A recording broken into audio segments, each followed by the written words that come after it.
If the last 7 days have seen torrid twists in the fortunes of Prime Minister Theresa May, the next week is likely to determine if her tenure in Downing Street is best measured in hours or months.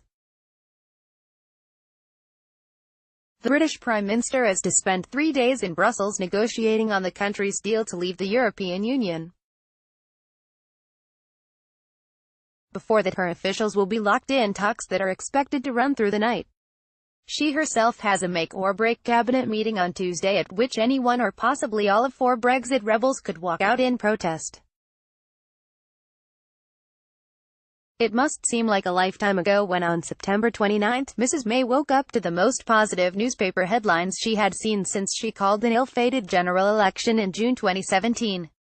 The Prime Minister had just delivered a speech at a Conservative Party conference that was at turns self-deprecating and combative, and which suggested she hoped to stay in office beyond March 29, 2019, when Britain leaves the EU.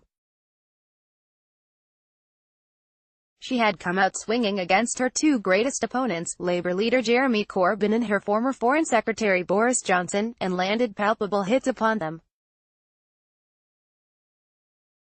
Mrs. May also laid out economic spending plans that would see Britain leaving the age of austerity next year. Just a week later, however, Mrs. May was back to square one.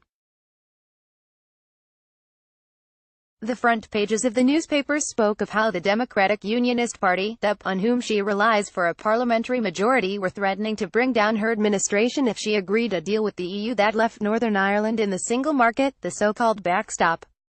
Elsewhere, Mr. Johnson popped up on Twitter to decry the proposal as mocking the UK a permanent EU colony, while fellow Tory MP Mark Pritchard threateningly pointed out that if a vacancy for PM did arise, process need not take more than 2 working weeks, 4 days in Commons, if needed, and 6 days with membership, does not need to be an overly long process. Talk is already turning to the 48 letters of no confidence that Conservative MPs would need to lodge with the party hierarchy to trigger a leadership challenge.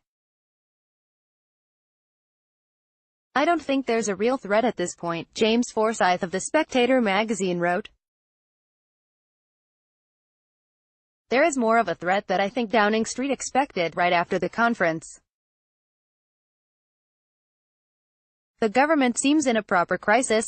Read more. As EU divorce nears, UK's Project Fear alarmists may be on the right track. Theresa May warned Brexit could collapse her government. UK Brexit minister, confident of an autumn deal. The Prime Minister ended this week briefing her cabinet and select groups about where the negotiations with the EU are going on the backstop, which would also see the UK remain in the customs union, but not the single market, possibly into 2021 or even 2022. This position is deemed untenable by pro-Brexiteers serving as senior ministers. According to Mr. Forsyth, when the proposals are presented to the full cabinet on Tuesday next week, the expectation in Westminster is that there will be 1 or 2 cabinet resignations over the further concessions Mrs. May wants to make on the backstop, with the Prime Minister set to fly out to Brussels on Wednesday for 3 days of crucial talks with fellow EU leaders, intended to thrash out the Northern Ireland situation. Mrs. May will also face her weekly Commons showdown with Mr. Corbyn at Prime Minister's Questions. The Labour leader has begun to enjoy success in these encounters in recent months, and with a backdrop of ministers quitting and political chaos, a strong performance here could send her off to Belgium, with even loyalist MPs beginning to question her continued survival.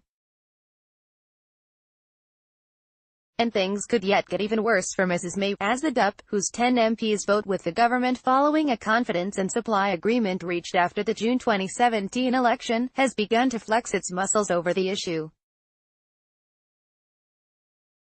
Sammy Wilson, the DUP's Brexit spokesman, warned the Prime Minister in a no-holds-barred column in the Daily Telegraph that if the government decides in the face of EU belligerence to cut and run and leave part of the UK languishing in the stifling embrace of the EU, then that would be totally unacceptable to us and many others in the House of Commons.